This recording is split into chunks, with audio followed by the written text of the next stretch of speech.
મારું નામ પ્રતીક છે. હું ધોરણ 6 માં અભ્યાસ કરું છું. મારી શાળાનું નામ નારાયણપુરા શાળા નંબર 6 છે. આ સાધનનું નામ જીઓટોપ છે. જે ઉપરથી આપણે ઘોડાઓ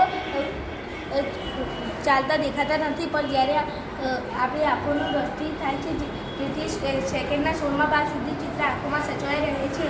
એટલે આપણે આ ચાલુ કરીને નીચે જોઈશું કે ઘોડા દોડતા હોય એવું નજર આવે છે.